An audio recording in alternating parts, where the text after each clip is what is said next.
This is the story about the old town of Candelaria, Nevada, and some of the mines that surrounded this town. It was back in 1864 that some Mexican prospectors were working in an area near Mount Diablo, where silver deposits were discovered on the slopes of a mountain. However, it wasn't until the mid-1870s, after some European prospectors arrived, that the area really caught on as a prospective mining site. The town site was in high desert elevation of nearly 6,000 feet, and one of the biggest issues was water. There was a spring in a valley about 10 miles away, but this water had to be hauled with mule trains, and the cost even back then was a flat rate of $1 per gallon. Added to the fact that this spring was very limited in water supply, there was only enough water for domestic use and none for the purpose of mining. This was the one reason why Candelaria was known as a dry town. The town had several mines that worked in this area, however the Northern Bell and the Mount Diablo mines were the largest of them all. One of the first mines to go into production was the Northern Bell mine. Because of the lack of water, all the ores had to be crushed dry.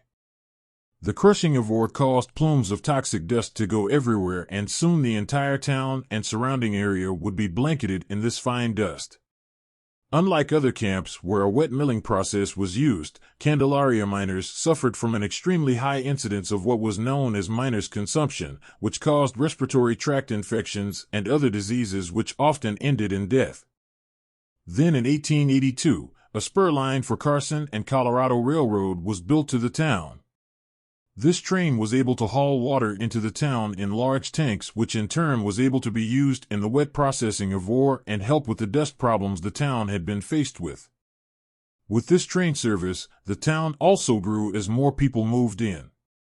Soon there were a couple of hotels, a few general stores, numerous saloons, a lawyer, and even a couple of doctors. Candelaria became a silver mining boom town. During this time, the Northern Bell mine alone produced over $15 million worth of silver. Work in the mines was steady for the next decade as finished ores were shipped out from the surrounding mines.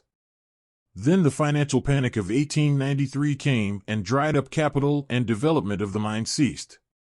This resulted in many of the mines closing down. Soon most people packed up and moved on to other boom towns or places that were not so remote. There were, however, a few diehards who refused to leave. Some of these folks would start to go through the old workings looking for bits of silver ore, while waiting for another boom that never did return. By the mid-1920s there was only a handful of residents left. Then in 1939 the post office closed, and by 1941 the town of Candelaria officially became a ghost town. I hope you enjoyed this short story about the old town of Candelaria, Nevada. Please like, share, and subscribe so we can continue to bring you more old lost mine stories.